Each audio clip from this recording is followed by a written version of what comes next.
morning, good morning, morning, good morning. Welcome back to the morning show on Tobago Updates Television. I am Adanna Combie, and we begin conversations this morning in studio. We speak with Mr. Kleon McPherson, and he is the director of RE Promotions. This morning we're speaking about an annual charity initiative. Good morning, Mr. McPherson, and welcome.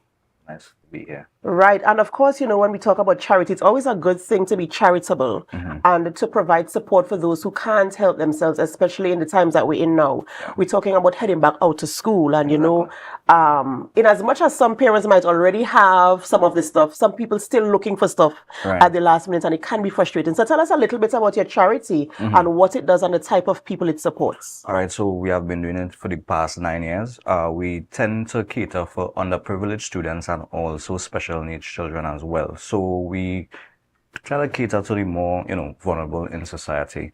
Not only we just give in terms of school supplies and items, but we also do hampers as well for families that are in need. What we have also is a Margaret Hines Assistance Fund. So what we do, persons that would have experienced some hardship, whether it be fire, domestic violence, so we try to provide for that and also follow up. So it's not like just basically a one-off thing, but we still try to keep in contact with the families and see how they're doing and how they are developing even within these economic times. Yeah. But how do you do the assessment in terms of how do you determine who are the persons? Or So we usually collaborate in terms of with education, student support services that provides a listing for us, and as well we would have point persons as well that would provide information, because you do have persons that may be kind of disingenuous where that is concerned. So we also try to do it kind of streamlined and tight, so we have that in play.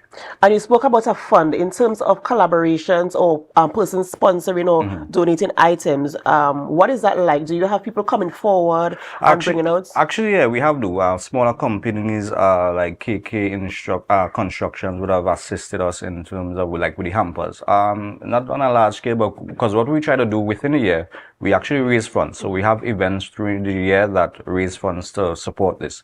So we will just have a concluded Juve event around the Heritage Festival that has been going on for years. Well, sadly, this is our last year. But we also use that funds to help provide, because we don't like to, you have some organizations like to wait on public government assistance or see what happens and then it falls through. So I always take that proactive approach where we, try to organize for ourselves. I mean, if it comes, it comes. If it doesn't, then And you spoke about follow-up in terms of ensuring, because as you rightfully said, sometimes we host events or we have initiatives and we do it once and that's it. We don't follow up with the families. In terms of follow-up, how have you seen any progression in terms of families that came like in destitute situations and, your support sort of help them out of the situation? Have they progressed? How are they doing? How are they? I mean, at the end of the day, we have seen progression at the end of the day where students are concerned going through that level, because we cater to not only primary and secondary, but also younger students as well. So we see that development happening.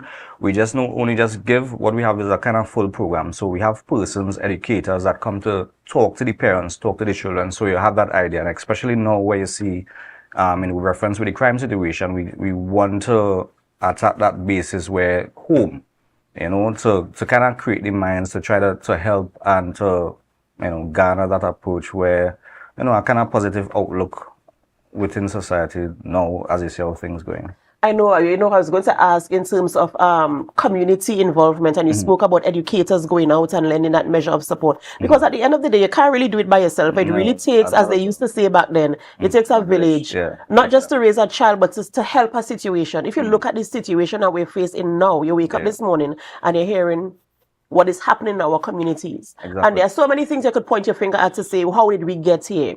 And so an initiative like this, of course, supports persons who are, sometimes you go through things like depression, you go through all kind of things that happen. And just knowing that there's that measure of support kind of, helps the situation. And this is your 9th year. 9th year. Right? And so this initiative is taking place when? Right. So this initiative is taking place next week, Monday. That's the 26th of August at the Shore Park Complex at 5 p.m. So it would be something of goodness, grandeur. Also, what we do is we actually support various organizations throughout the year. So even where like football is concerned, we already know in terms, same thing we're talking about in terms of the crime, some recreation is good for individuals to keep them busy. So we have supported a lot of organizations in the past and even this year where sport is concerned, where football is concerned. And so we still try to keep active within the community. We are organization just not for entertainment, but also culture and obviously philanthropy, as you can see there. And for this particular drive on Monday, do you already have candidates for distribution? Yes, or yes, definitely. We have our listing of candidates. So what we usually do, we pre-package the packages. So obviously, let's say someone in primary school, obviously we'll pack according to suit and then the gender and everything. So we already do the pre-packaging before. So when they come, they will collect the items. Absolutely amazing. And if I can ask, how many persons do you have so far subscribed? Right. for? So every year we usually try to cater for 100 persons. To date, we have assisted more than 1,000 students. We do even organizations like we have assisted before, like School for the Deaf, Happy Haven. So what we try to do, even like with the School for the Deaf, we have assisted where in terms of printers, we have done spikes. So it's not the first time we are doing this, obviously for the 9th year, but we always try to do a different approach. So example, for when it had COVID, we gave out tablets. So, because at that point in time, how that was what was needed at that what point was in needed. time, So right? we always try to cater to society to what is needed at the time and see how best. I know it's just a small drop in the bucket, but at the end of the day, it's something that could assist someone. And your small drop in the bucket, if you were to speak to other persons, let's say corporate Tobago or persons who are in a position to assist in a meaningful way, how would you encourage them to come forward and support persons? Because there really are people in communities, one, who are suffering in silence. So if you don't go out and do your assessment, if you don't call on education to help you to find these people, they're people that are just sitting there suffering in their silence. How do you encourage somebody who is in a position to assist to go out, find people and give assistance to them? I think as organization, I think it's our social responsibility at the end of the day. Because we're all in this together. And if it's where that you're in a position to help and could help, I think it's best to do, because you never know. You could be, a conglomerate company and you have workers actually working in the company and they have children that would need stuff. So it always interlinks, it always comes back to you some way. So I mean, if it's possible, I know things may be not as favorable now, economy wise, but things may progress. But if it could, it could. If it's just one student, if it's two, it's still an assistance at the end of the day. And at the end of the day, right, sometimes I like to talk about the emotional aspect of it. What is the feeling like for you and your team after you have distributed 100 packages each year to persons in need? How does it make you feel as a person knowing that you are able to contribute in a meaningful way? Definitely feels good.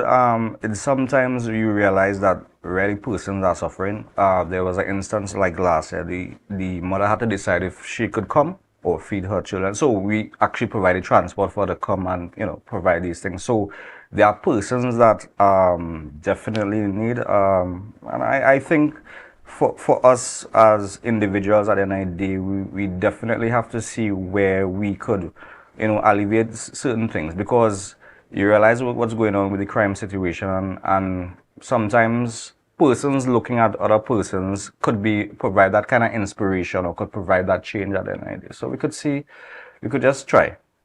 Absolutely amazing, amazing stuff. And I want to wish you the very best as you go forward with this initiative. And I want to call on other persons, other groups, other organizations, who are able and capable to join in.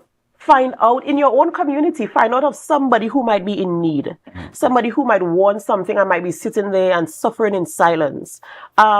We're a small island, and sometimes pride could get in the way, but you're really desperately in need. So I want to call on the persons on the outside there, whether it's corporate, whether it's government, whomever you are, even if it is somebody on your street, somebody in your neighborhood, lend a hand, ask, check up on somebody, see what is happening with them, and just provide something, even a cup of tea, a breakfast, something can help somebody along the way. And so I want to commend you, Kleon. I want to commend you and your organization for continuously doing this. Even when times are hard, you still find find the resources and you have the will to do it. So I want to wish you the very, very best and all the success. And I pray that you get all the collaboration and the contributions that you need to continue growing, you know, bigger and better each year. I'm hoping that sometime when you come back, you can say, well, we're catering for 200 persons now, you know, or even the 100 people that they get more quantities in terms of their hamper. So all the very best to you there with Thank you that. very much.